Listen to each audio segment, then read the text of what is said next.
Rosalina, the dog I wasn't sure I was ready for. What is it? The first time I saw Rosalina, I remember thinking, I don't know if I'm ready for this.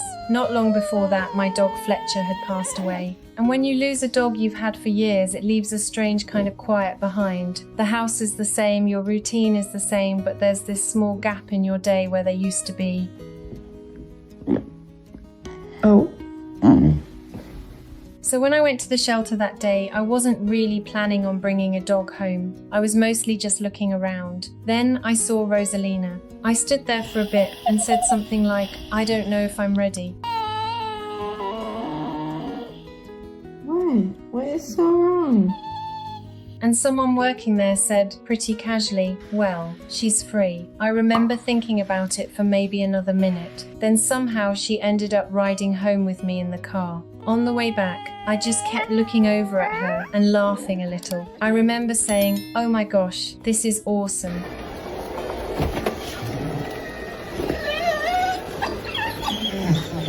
One thing that's hard about meeting dogs in a shelter is that you can't always tell what they're really like. Being in a kennel is stressful for most dogs. There are a lot of noises, a lot of other animals, and people walking by all the time. Some dogs get really excited, some just shut down, so you kind of have to imagine who they might be once they relax.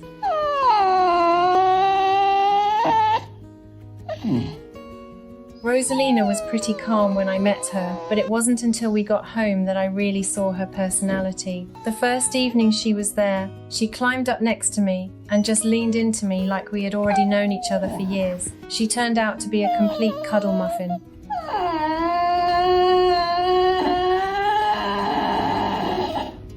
She's also one of the goofiest dogs I've ever had. The way she walks is hard to explain. It's sort of a waddle, but also a little bounce at the same time. I've had dogs my whole life, and I've never seen one move quite like that. It makes me laugh every time she trots across the room. Another thing about her is that she's very vocal. I've heard people say that girl dogs can be a little more talkative, but I'm not really sure if that's true or not. Before Rosalina, I'd only ever had boy dogs. She's my first girl dog, but she definitely has a lot to say.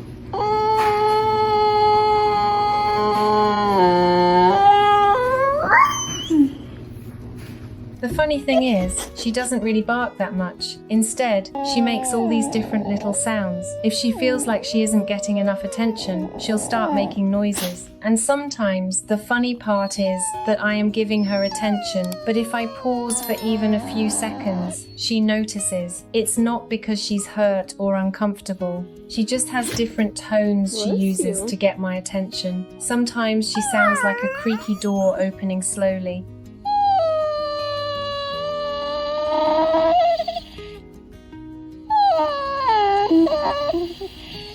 Other times she sounds like a motorcycle revving up. It's mostly when I'm sitting on the couch. Rosalina had knee surgery not too long ago, so I've been trying to keep her from jumping up and down from the couch too much. I don't want her hurting herself again. Because of that, she hasn't been able to climb up next to me as often as she used to. So for the last few weeks, I've mostly been sleeping on the couch. That way she can stay nearby without having to jump.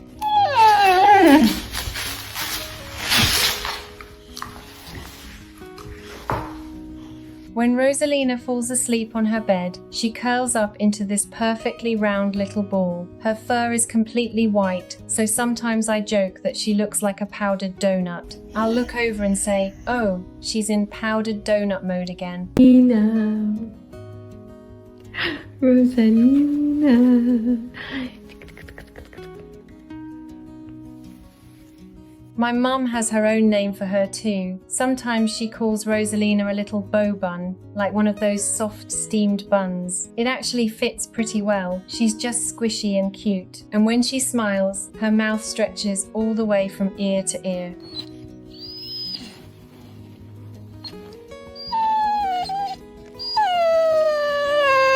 I work from home, so Rosalina is with me most of the day. My cat Kendrick is too. The two of them have pretty much become my shadows. Wherever I go in the house, they usually follow. To be fair, Rosalina being a little needy is probably partly my fault.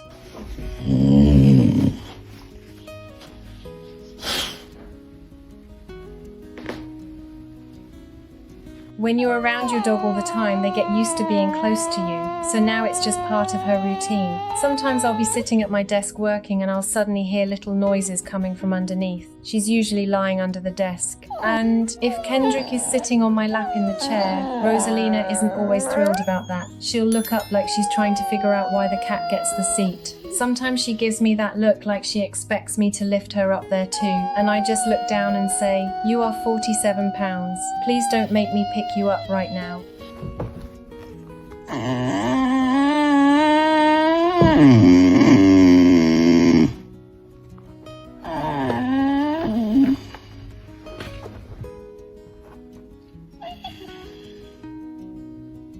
After Fletcher passed away, I really didn't know how anything was going to fill that space he left behind. And the truth is, nothing really replaces a dog you loved. But giving another dog a home felt important to me. There are so many animals out there that just need someone to give them a chance. Bringing Rosalina home didn't erase the sadness of losing Fletcher, but it did bring something warm back into the house again. And over time, without really trying, she's just become my best buddy.